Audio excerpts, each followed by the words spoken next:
Kota metropolitan, pusat kesuksesan dan ambisi, mengalami perubahan mendalam di tengah kegemerlapan gedung-gedung pencakar langitnya. Di balik fasadnya yang megah, tersembunyi sebuah bencana yang tidak terlihat. Sebuah penyakit misterius yang menyebabkan orang-orang merasa dorongan kuat untuk bunuh diri dengan melompat dari gedung tinggi.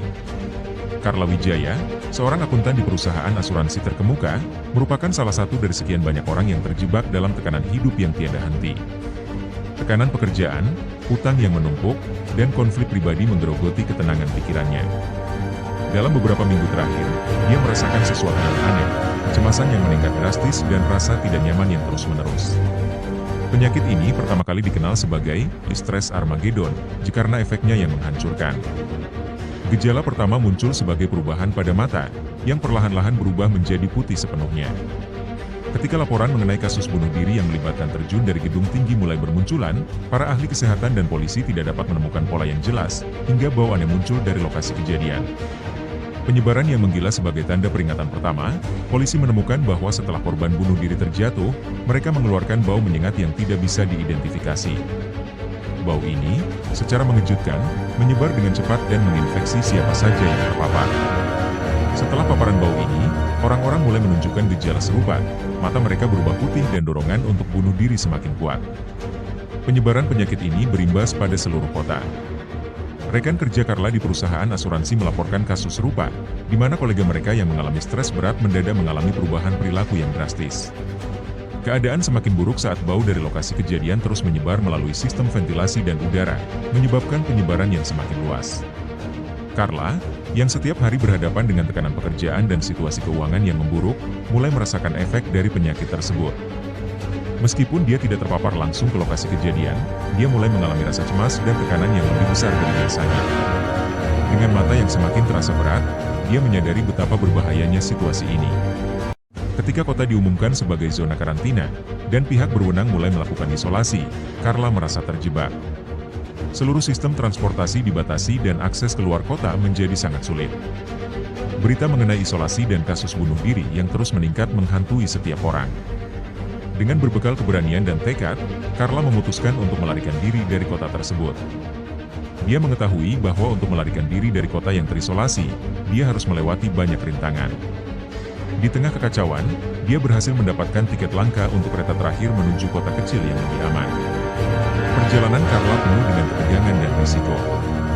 Ketika kereta melintasi batas kota, Carla merasa lega tetapi cemas. Setiap detik rasanya seperti taruhan hidup dan mati. Dia membawa serta beberapa masker dan pelindung yang berhasil dia kumpulkan untuk melindungi dirinya dari kemungkinan paparan bau berbahaya. Setibanya di kota kecil yang lebih aman, Carla merasa terlepas dari kegelapan kota metropolitan. Namun, ketenangan ini tidak membuatnya merasa sepenuhnya tenang. Carla segera mencari bantuan dari para ahli medis dan peneliti yang mungkin dapat memberikan informasi mengenai penyakit yang mengancam banyak orang. Dr. Michael Hartman, seorang epidemiolog terkemuka, menyambut Carla dan mendengarkan kisahnya dengan penuh perhatian. Dr. Hartman bersama timnya mulai melakukan penyelidikan mendalam mengenai penyakit ini. Mereka menemukan bahwa bau yang dikeluarkan oleh tubuh korban yang terjatuh mengandung senyawa kimia yang sangat berbahaya. Senyawa ini berfungsi untuk mengubah sistem saraf dan mempengaruhi persepsi mental seseorang. Tim peneliti bekerja tanpa henti untuk menemukan cara untuk menangkal penyebaran penyakit ini. Mereka mulai mengembangkan teknologi filtrasi udara yang dapat menyaring senyawa kimia berbahaya dan merancang prosedur pembersihan yang efektif untuk mengurangi kemungkinan paparan. Carla juga ikut berperan dalam upaya ini dengan membantu menyebarkan informasi kepada masyarakat tentang cara melindungi diri dan menghindari potensi risiko. Dia membagikan masker dan perlengkapan pelindung, serta membantu mendistribusikan informasi mengenai cara menghadapi tekanan dan stres. Setelah beberapa bulan kerja keras, hasil penelitian mulai menunjukkan perkembangan positif. Sistem filtrasi udara dan prosedur pembersihan yang diterapkan mulai mengurangi dampak penyakit. Jumlah kasus bunuh diri menurun drastis, dan kota metropolitan mulai memasuki tahap pemulihan. Carla, yang sekarang menjadi salah satu saksi hidup dari krisis ini, kembali ke kota besar untuk membantu proses pemulihan. Meski dia merasa kelelahan dan trauma akibat pengalaman tersebut, dia juga merasa bangga karena telah membantu menghentikan penyebaran penyakit dan menyelamatkan banyak nyawa.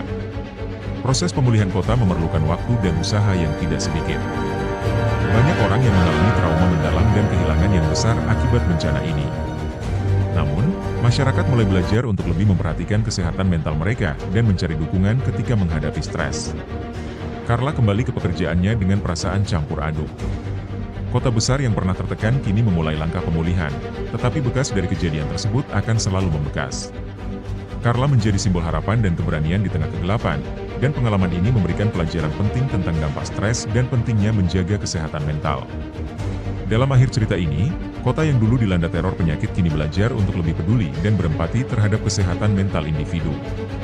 Penyakit ini mungkin telah meninggalkan luka yang mendalam, tetapi juga membuka jalan bagi pemahaman yang lebih baik dan tindakan yang lebih baik untuk masa depan. Carla, dengan tekad dan keberaniannya, menjadi contoh nyata dari kekuatan manusia untuk menghadapi dan mengatasi kesulitan yang tampaknya tidak mungkin.